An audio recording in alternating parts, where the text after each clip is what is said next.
seen the title, you've seen the thumbnail. 7 stages the dumper goes through during no contact and why your ex is no longer contacting you.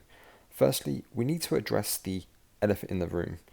It's highly unlikely that your ex, the dumper, is trying to no contact you, for lack of a better term.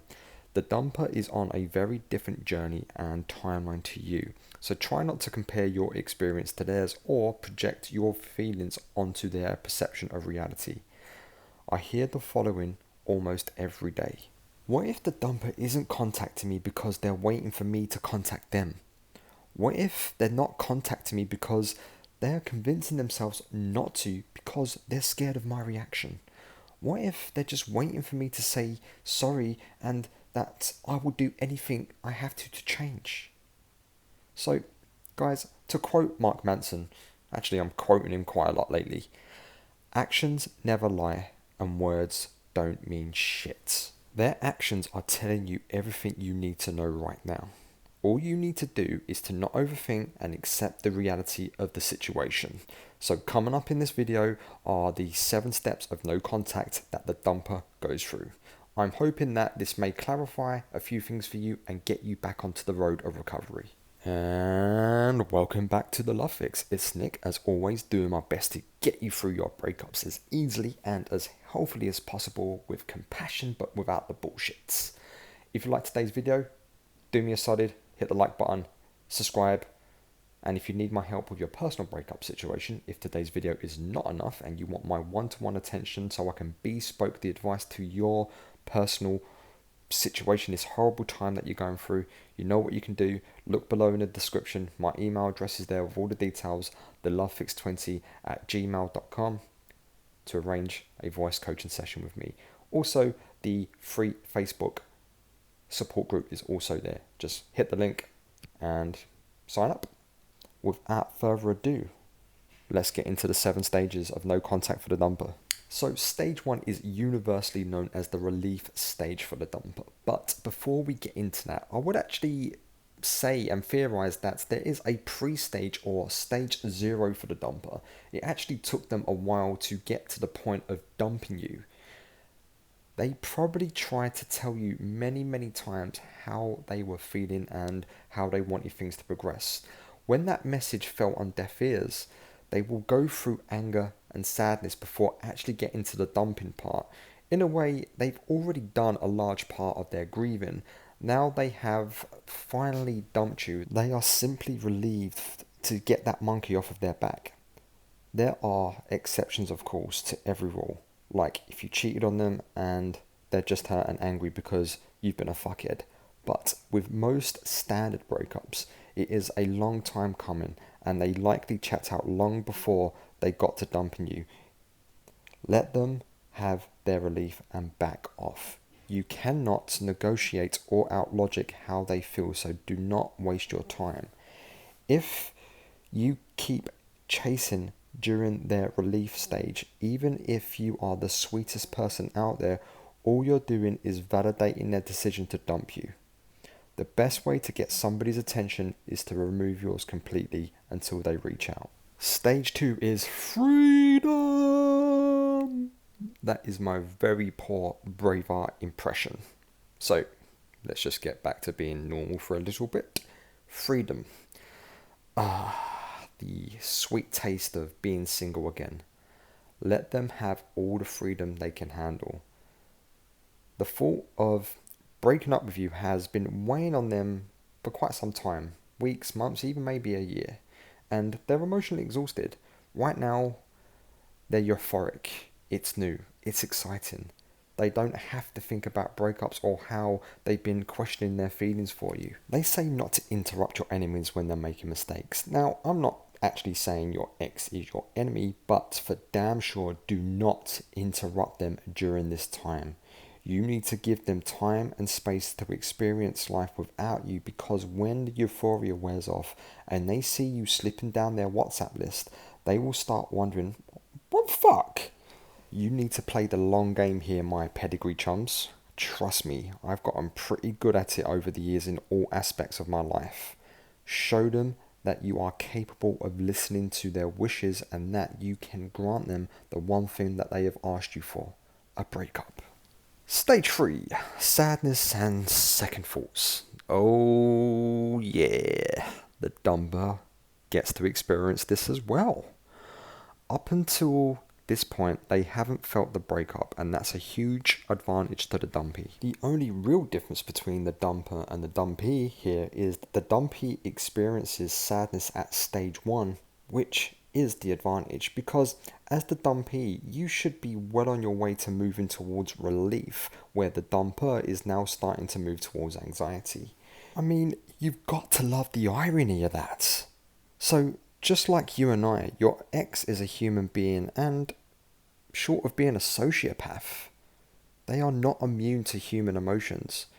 They're not 100% sure that dumping you was the correct decision. Keep in mind that them dumping you is a big lifestyle change. You're no longer there to hug them, to kiss them, listen to how bad their fucking childhood was, and you certainly are no longer physically available to them. They have lost their best friend, and I don't care how many people they have fucked during stage 2. Nothing can replace the intimacy of a long-term partner. Your no contact with them creates doubt. That doubt leads to curiosity, and that leads to anxiety, my friends. Give them all of the silence that they can handle, because one way or another, it will pay off. They will either reach out or they won't reach out. And if they don't reach out, you will be well on your way to healing quicker because you stayed in no contact. All the while, you are slipping further and further down their WhatsApp list. And I can't stress the importance of that. They will start to notice. It's starting to sting for them. Absolute freedom means absolutely nothing when you're on your own for too long. Stage 4. Enter the anger stage. I mean, how dare the dumpy stay no contact and make the dumper angry? How fucking dare you, dumpies? Well, my friends, if you've gotten to stage 4, kudos. I salute you. This is where no contact really starts to bite the dumper. This whole time, they had absolute belief in their decision to dump you. They had the moral high ground, and they are the hero in their own story. But your resolve to stay in no contact throws all of that into doubt, and they actually get angry at you for respecting their wishes. As we say here in the UK, wankers. What a wanker.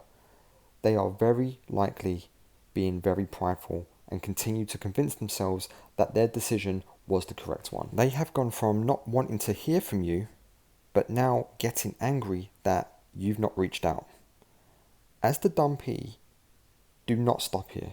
In fact, this is where you need to keep your foot on their necks and push home your advantage.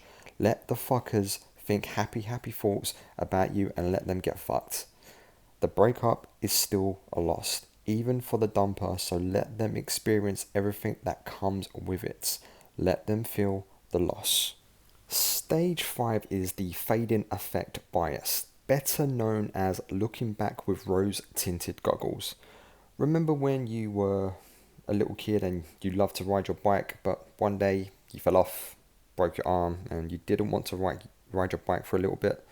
But very soon after that, you start to miss riding your bike because you love your bike and you forget about the pain of breaking your arm, or you're prepared to take the risk of breaking your arm again.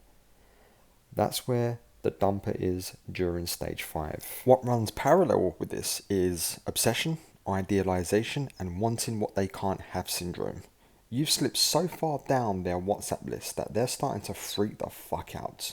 You are a fantasy to them now, and we all know that the fantasy can be way more powerful than the real thing.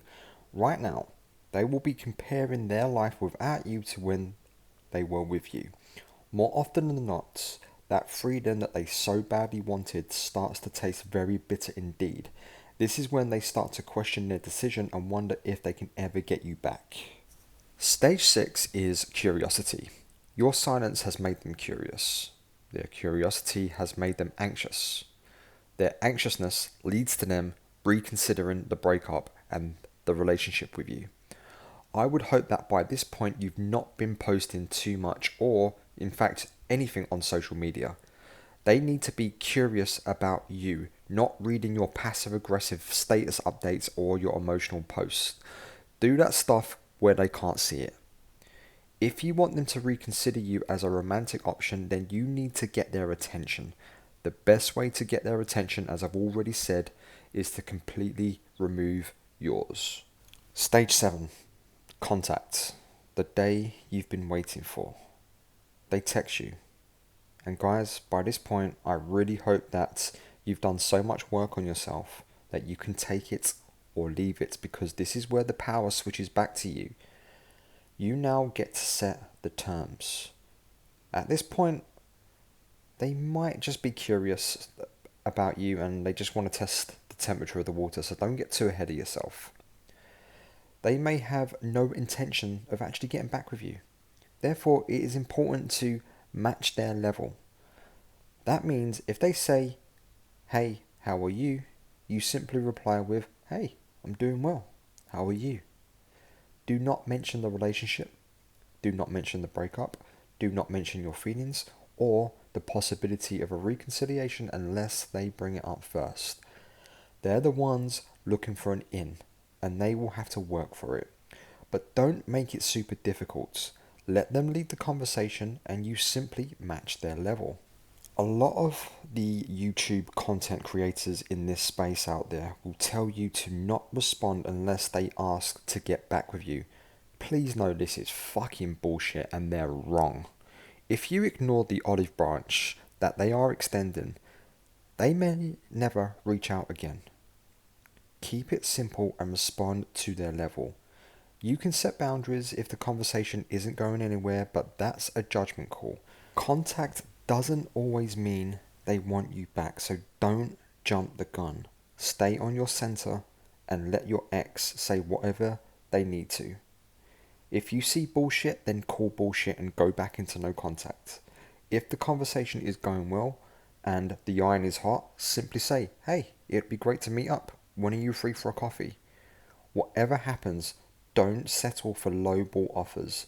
Either get everything you want or fuck them off. And that's all for today. I hope this video has been helpful and I hope it can at least maybe get you some clarity.